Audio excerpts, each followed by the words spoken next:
I did everything right and they indicted me.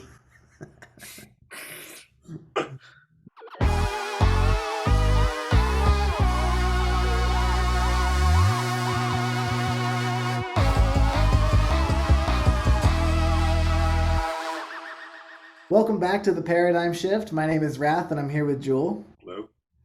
Today we'll be wrapping up our discussion on Steve Madison's The Dark Triad, How the Psychopaths Took Control. Okay, so back to Trump. As predicted, we're going to be covering Trump. This chapter is called Psycho Man, and we're going to look at that and then the conclusion. This chapter starts off with comments from Dr. Bandy Lee, who is a psychiatrist, who predicted that Trump's tweeting would lead to something bad.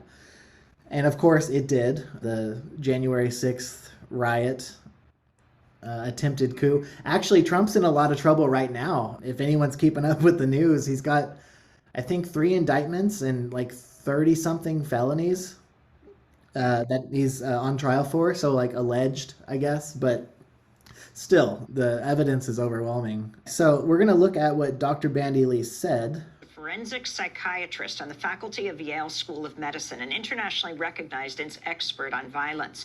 She edited the book, The Dangerous Case of Donald Trump. 27 psychiatrists and mental health experts assess a president. The book became a bestseller when it was published in October. It sold out over and over again. Dr. Bandy Lee, welcome to Democracy Now! What are your concerns, and are they increasing? Well, we have been concerned about the mental stability of the president as well as his dangerousness since pretty much since his campaign, but heightened since his election. And I have been flooded with phone calls and emails, messages since the morning after election. Much of my profession had been silenced because of what is called the Goldwater rule. It basically states that psychiatrists are not to diagnose a public figure without having examined them personally and gotten consent. But interestingly, the American Psychiatric Association modified its own interpretation of the rule in March of this year to basically say that psychiatrists are not allowed to say anything about their speech or behavior, even in an emergency. And I felt that that actually went against the ethical principles of our profession. I think even if people listened, nothing would have changed because it's that Goldwater rule she was discussing where, who are you to talk about the president? Well, I'm a psychiatrist. Yeah, and like also his own cultish fan base, his own supporters demonize anyone who confuses them with the facts. So you can very much realistically picture them saying to her, like, who the fuck are you? Like, and I mean, really, she's like, what would you say, forensic psychologist? Psychiatrist, yeah. Psychiatrist, excuse me. And so it's like she has their credentials, I think, but to these types of people who have fallen into that trap that Trump has laid for them, like as we all know, facts don't matter. It doesn't matter if something's true or not, or if something is uncomfortable. It matters if something conforms or adheres to your bias, your internalized belief system. This is a common issue that's been brought up before, so I'm not the first one to say this. It's probably well worn at this point, but it's like what do you say? It kind of like goes back to the Christian argument. Like, how do you argue with Christians? Like, what do you say to someone who has no value for the objective truth? And like, if something is objectively true and it interferes with your own personal beliefs, these kind of people will choose their own beliefs over the truth. They'll find a way to change it around in their mind where they point at the expert and say, no, you're the one who's mistaken. Among all of the other things, that's what makes Trump so awful and a dark triad type through and through, is he knows that these people that he's manipulating are like this, and that's why he continues to do it. He knows they're suckers. Absolutely. and using them. Willingly feeding them lies Yes. just to advance his own cause like that.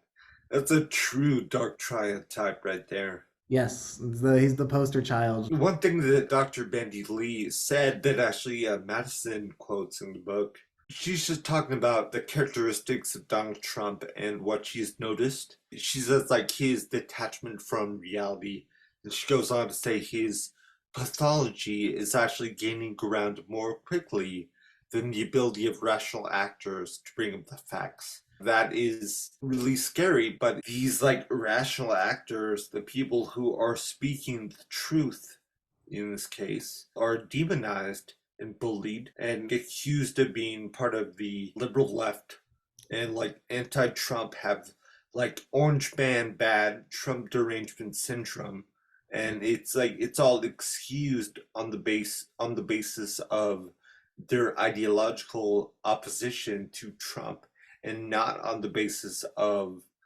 is it true or not.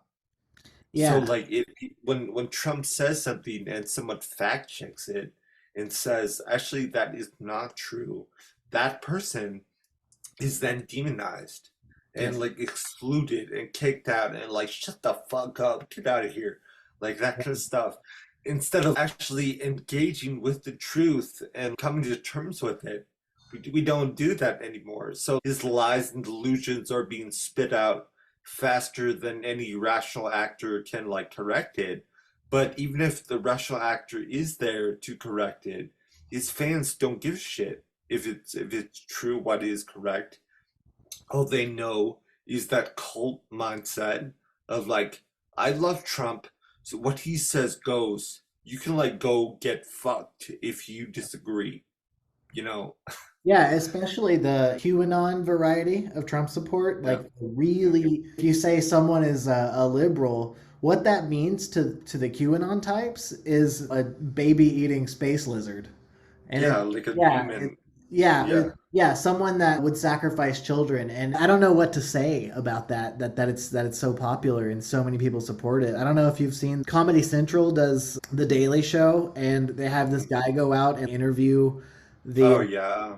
yeah. Jordan Klepper, right? Yes, yes. A lot of conspiracies, why they are so successful is because there is sometimes or often a grain, maybe like a single grain of truth in there, and then it becomes blown out, like overblown to an absurd proportion. For example, pedophiles exist, especially you would find them a lot in the sort of like higher up elite culture, people with money, Jeffrey Epstein, things like that. And that is true. That 100% is the reality. Sex trafficking is a reality in our world. But then to take that and make it completely divorced from the facts and completely based on your own ideology and your own interpretation, and make it so that, okay, all Democrats, Yes. they're pedophiles. Republicans, nope, none are pedophiles unless they're like, unless they betrayed Trump, then they're clearly a pedophile. It's like, Yeah. if you don't realize that insanity of your own beliefs when with stuff like that, it's like you may be too far gone at that point. Yeah, I don't have expectations for people like, Dr. Bandy Lee was right, and Steve Madison, of course, picked up on this before it happened because the riot was in 2021. People knew this was going to happen. It did happen. Now Trump is dealing with the consequences. As you saw, yeah. And then in the face of overwhelming evidence, he's still saying, I did everything right. I am an innocent man. I have some clips here. Here's one of the more disturbing ones. This is gaslighting. We're not going to have a country. When I'm reelected, and we will get reelected, we have no choice. We're not going to have a country anymore. I will totally obliterate the deep state. We will obliterate the deep state. That's what we were talking about with the yeah. And we know who they are. I know exactly who they are. They want to take away my freedom because I will never let them take away your freedom. It's very simple. They want to silence me because I will never let them silence you. They want you silent. This is very alarming. So there's another quote. It's very recent, and I couldn't find it. I heard it, but I've seen a lot of videos of his responses to this. He says, "They're not indicting me; they're indicting you." And this is the same thing. They're not coming after me; they're coming after you. Sure. If you think about it, it's a brilliant ploy to garner support and potentially get reelected. He knows what he's doing. It's like, it's not about me. I care about you. They're trying to do this to you. They're coming after your freedoms. They will never silence me, and I will never let them silence you. For like, people of a certain cognitive ability, I imagine that elicits like a warm, protected feeling within them. Someone sees me, someone gets me, someone is looking out for me finally. I watched that video and like I wonder, you hear all the people cheering for him, and I just wonder like what kind of person, what has to be going on in your mind to like eat that up hook, line, and sinker and not have anything go off in your head saying like, okay, wait a second, he's claiming to be anti-elite, but he is elite. Is the wool being pulled over my eyes? Is he only saying this stuff to get reelected? Any number of those things, any like critical questions, they aren't being asked, I don't think, from any of those by any of those people. Nothing's going on in their minds. It's just the whole, they're not indicting me, they're indicting you. The public didn't commit the crimes. They're indicting him for 30-something felonies. It's a great tactic if you're for like a Machiavellian type person. Like we were talking about last week, I think, when we were watching the lecture, how if I don't want to be just, truly, the really clever person will just be like, oh, I'll appear just, and I will do whatever I want, and that's it right there. You know? Yeah, he's somehow he's taken 30-something criminal charges and turned it into "I'm your savior." Yeah. Mind-boggling. And like made it into some kind of like persecution campaign. Look at me. They don't want me to fight for you. Look at how they're coming after me. You think it'll stop with me? No, they're coming after you too. After me. It's like, get the fuck out of here. Yeah, I stand between you and them. Crazy. Madison says, the right is all about demonizing the other and creating conspiracy theories about what the other is supposedly up to. True, we just talked about that. Yep. The liberal left is all about slavishly loving the other, all holding hands and singing Kumbaya. Both are as absurd as each other. It's true. Liberals are so fucking insufferable. They're like awful. They are no. We've been talking about all of the things that make up the right-wing delusion and those conspiracies and all that stuff. But it's like the liberal left, which is like considered to be the rightful opposition to that kind of stuff in today's world, is no opposition at all. It's a joke. It's like, just like that quote you're reading, they're all about slavishly loving the other unconditionally. Like, oh, like all these libs with their like white guilt and everything. That's not to minimize history and the injustice in this country, but I'm talking about liberals now, bougie, mainly white liberals, who like take this idea of white guilt and they go in like, oh, I just love you, performative, aesthetic gesture that is just supposed to be like, see, I'm okay.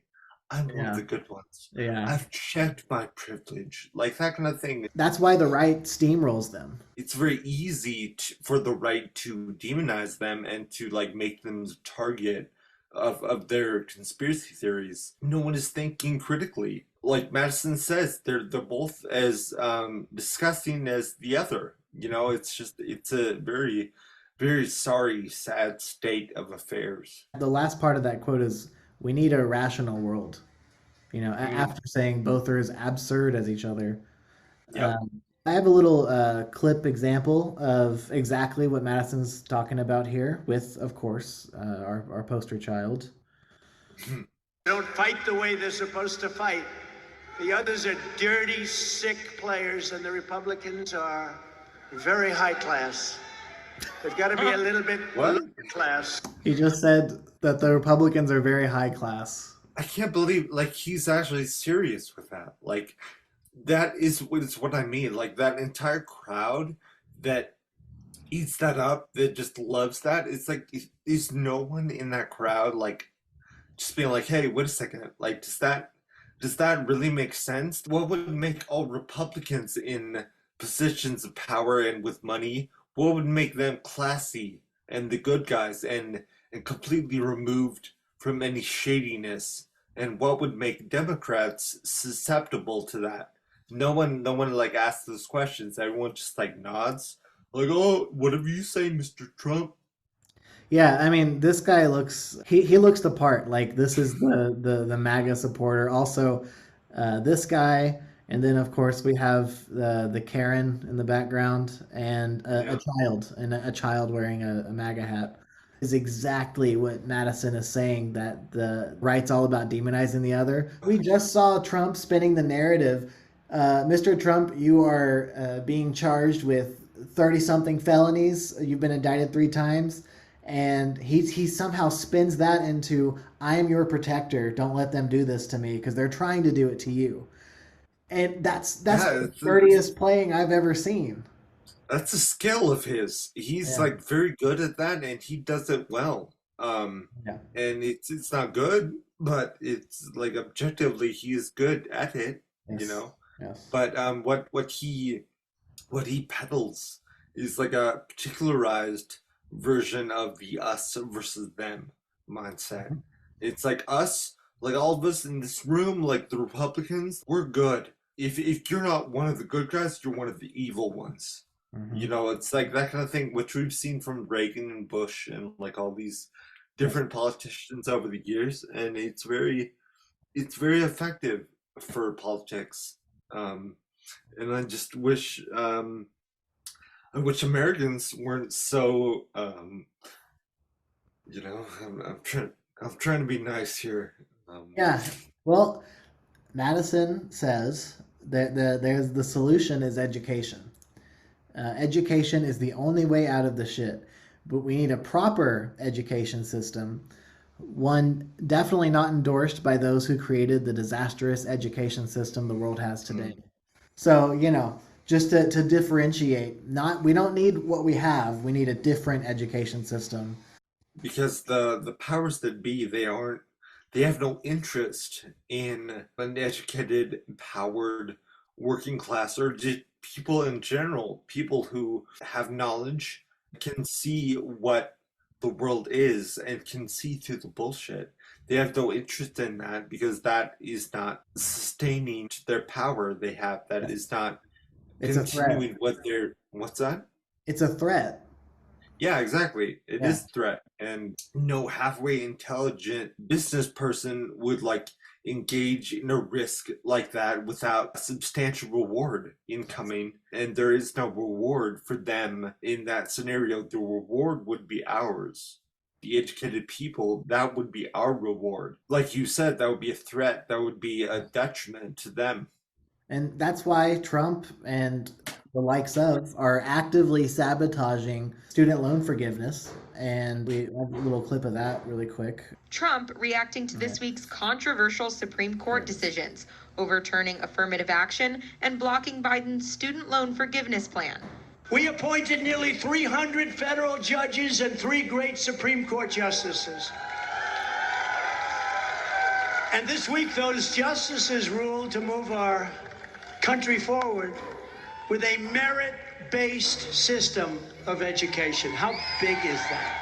And commenting on his most recent indictment. The main point of that one was student loan forgiveness being blocked. He calls that progressive and towards merit. So many people on the right They have no interest in defining their terms. They will champion the word merit, like a meritocracy or whatever, but they won't define what they mean by that. What do you mean by merit? How is it exactly that we live currently in a meritocracy? How do you reach that conclusion? And no one will really offer a satisfactory response because they're not interested in actual truth. They just No. of Yeah, the politicians repeat what is effective, and the supporters go along with it. That's all that happens. if you could get one of them to define merit, they would define it as wealth. Elon Musk, he merits his position in society. And where does his wealth come from? All he does is take other people's work, and his parents had an emerald mine. But according to Trump's fan base, that's merit. So that's how you can go to Harvard, or, it's not based on your talent or your knowledge or your skills, what you can bring to society. It's based on if your parents can cut a check. Yeah. Again, to undermine an educated working class or free education. It's all in an effort to keep power. In response to that, well, I mean, first of all, the people with the money, the politicians, the ownership class, if you will, when they use the word merit, that is what you're saying, wealth. Mm-hmm. That is what they have in their head. They won't say. They're probably too clever or smart to say out loud. But like that is what they mean, though. That is what gives them merit, the size of their bank account, the capital they own. But the left, as like pathetic as they are, their response to that is to demonize the word merit. And by the left, I mean like liberal left. I'm not saying true left. What passes for left in this country, libs, pathetic libs. They demonize the word merit because that is perceived by them to be a right-wing word. Because we don't currently have a meritocracy in this country, and that is demonstrably true. Like everyone knows that the meritocracy is not the way it is right now, but right-wingers claim that. Yeah. So therefore, the word merit and meritocracy, they must be bad, right? Like that is the juvenile, infantile level of thinking that we're dealing with. I have another clip of Trump trying to undermine education for everyone. I want to close the Department of Education and move education back to the states where it belongs and where parents have total control of their children's lives. Yeah, so he wants to close the Department of Education. Obviously, this all goes back to education is the way out of the shit, and Trump and the likes of know this, so they're trying to destroy that for everyone and let it be only a place where the privileged elites can afford education, and thus the thinking power required to be autonomous. Here he's saying that not only will education be moved to the state level, but your parents will dictate every part of their child's life. Yeah. So is that merit? Like, I mean, no. Are these parents meritorious in all cases? Just by virtue of being a parent, they know best, they know all, they can make all decisions for their child. So Madison says, the whole point of the dark triad elite is to set up a system of inheritance, privilege, nepotism, and cronyism. That's exactly what they've engineered. No progress can be made until it's all dismantled and replaced by meritocratic systems of equal opportunity, fairness, and justice. All of what we just discussed regarding Trump trying to undermine education and make it for the privileged, because education is the way out of this madness, and they know that. That's the whole point of this. Education in name only, or like what exactly some people like to call education, but like actual real, to edify someone's soul, to like truly enrich them with knowledge, and improve that person. Yes. Not just the trade skill you need for a certain job or something like that. That is part of it, sure, but there's more to education than just that alone. That's a very important distinction to make, because we'll sit here and say that the education system is awful, it needs to be replaced, and yet we will pull up lectures on philosophy or something to defer to an expert. And we're not saying that the good knowledge that people have to offer from their years of study and education is wrong, but the fact that our education system now is paywalled, so that needs to change. And then, of course, the scientific materialist paradigm reigning supreme in universities, obviously that needs an overhaul through Aunt Math, because we're about to look at something here that just totally roasts education as a way out. But when Madison says education is the way out, Madison means overhauled education, totally new. It's like when the authors, Madison included, say something like, they talk about the state in like the potential of the state, the true state, like what benefits that could have for everyone. And there are places where the author will say, will clarify, I'm talking about the ideal state right now. Yes. I'm not talking about this bullshit that we currently have. Yes. So it's the same idea here. It's like, yes, education, true education is the way out. But first of all, don't throw out the baby with the bathwater. Because we need a rehaul does not mean that everyone who was knowledgeable beforehand now knows nothing. Exactly. That is not what that means at all. So that's first of all. But also, education as it is now is a scam and a lie. And we're not going to reform that within the current system. Yes. There's this quote, I think by Archie Lord, if I'm not mistaken, where it's something to the effect of, the master's toolkit cannot dismantle the master's house. So the idea is that you can't expect to fight and like to get real change within the corrupt system. It's about an overhaul, a redo, and arriving at true education, divorced from the paywall, from cronyism, from like what's that thing that Harvard had, legacy admissions, like divorced of like all those things that are they run counter to true knowledge and true education for everyone. Yes. So we're going to look at, of course, Steve Madison uses a lot of these quotes, but we're just going to go ahead and watch the whole bit of George Carlin dismantling the current system that we have. This is the highest form of comedy, telling the truth and punching up, truth to power. This is because it's comedy, it makes you laugh, but it's like transmuted almost into something else. Like a positive, fiery social commentary and reform. It's great. Right away, they start talking about education. That's the big answer to everything. Education. They say we need more money for education. We need more books, more teachers, more classrooms, more schools. We need more testing for the kids. You say to them, well, we've tried all of that, and the kids still can't pass the test. They say, don't you worry about that. We're going to lower the passing grades. And that's what they do in a lot of these schools now. They lower the passing grades so more kids can pass. More kids pass, the school looks good, everybody's happy, the IQ of the country slips another 2 or 3 points, and pretty soon all you'll need to get into college is a fucking pencil. Got a pencil? Get the fuck in there, it's physics.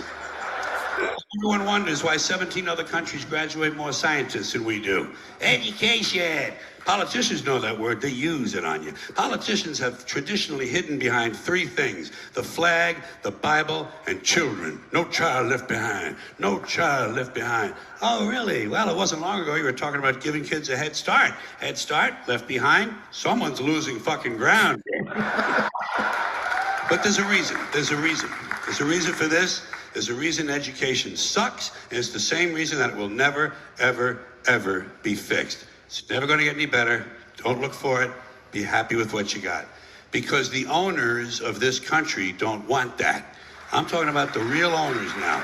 The real owners, the big wealthy business interests that control things and make all the important decisions. Forget the politicians. The politicians are put there to give you the idea that you have freedom of choice. You don't. You have no choice. You have owners. They own you. They own everything. They own all the important land. They own and control the corporations. They've long since bought and paid for the Senate, the Congress, the state houses, the city halls. They got the judges in their back pockets. And they own all the big media companies, so they control just about all of the news and information you get to hear. They got you by the balls. They spend billions of dollars every year lobbying to get what they want. Well, we know what they want. They want more for themselves and less for everybody else. But I'll tell you what they don't want. They don't want a population of citizens capable of critical thinking. They don't want well-informed, well-educated people capable of critical thinking. They're not interested in that. That doesn't help them. That's against their interest. That's right. They don't want people who are smart enough to sit around the kitchen table and figure out how badly they're getting fucked by a system that threw them overboard 30 fucking years ago. They don't want that. You know what they want? They want obedient workers. Obedient workers. People who are just smart enough to run the machines and do the paperwork and just dumb enough to passively accept all these increasingly shittier jobs with the lower pay, the longer hours, the reduced benefits, the end of overtime, and the vanishing pension that disappears the minute you go to collect it. And now they're coming for your Social Security money. They want your fucking retirement money. They want it back so they can give it to their criminal friends on. Just note, he hasn't told a single joke in like 2-3 minutes. Yeah, I know. Yeah. Get it. They'll get it all from you sooner or later because they own this fucking place. It's a big club and you ain't in it. You and I are not in the big club.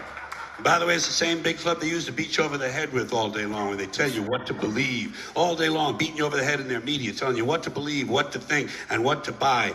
The table is tilted, folks. The game is rigged, and nobody seems to notice. Nobody seems to care. Good, honest, hard-working people, white collar, blue collar, doesn't matter what color shirt you have on. Good, honest, hard-working people continue. These are people of modest means. Continue to elect these rich cocksuckers who don't give a fuck about them. They don't give a fuck about you. They don't give a fuck about you. They don't care about you at all. At all. At all. Yeah. You know? And nobody... Exactly what we were saying about Donald Trump, by the way. Yeah, I think that's just a great talking point. The brilliance, and it's a dark brilliance, right? I know that sounds stupid, but everything Carlin just said, all of Trump's supporters believe in all of that. And somehow the Trump is going to save them from it, even though Trump's one of them. And that's the brilliant con. To add to it, I'll do you one better. Many conservatives who, like, I assume many Trump voters, maybe not a lot, okay, but quite a sizable portion, they actually like Carlin. And they like this shit. They like these bits. And it's just like, that's another thing where it's like, what are you not getting here? There has to be some kind of disconnect. And I think they interpret everything he's saying as being true, but applying to the opposite ideological, political side as them. So like the Democrats are all those things that he's talking about. Yes. Or like he's talking about Hillary Clinton and shit like that. And he is partially talking about people like that is true, but like your side is not blameless either. Like, I mean, everyone gets a fucking roasting with this one. Madison uses a lot of those quotes. When I first encountered this material, one of the first things I did was figure out which specials those bits were from, and they were like the last 4, I think, of his career before he died. The skill he had for being so witty and still comedy when he was doing that, but just speaking facts. There was insane. Very little joke telling in that. There's a couple jokes, but he would go on for 60 seconds and he's only telling you how the world is. I love stuff like that when you actually are showing that you are intelligent, that you're in touch with reality as it is, and you can also make it funny or make kind of comedy out of it. That's Yeah. I'd like to end our discussion here on Steve Madison's The Dark Triad with this final quote from the conclusion. Isn't it time to wake up? Okay, well, thank you very much for tuning in. We'll see you next time. As always, the links to all the material we've discussed, including the book itself, are in the description. So please like and subscribe, leave a comment. Have a great day. Thank you. See ya.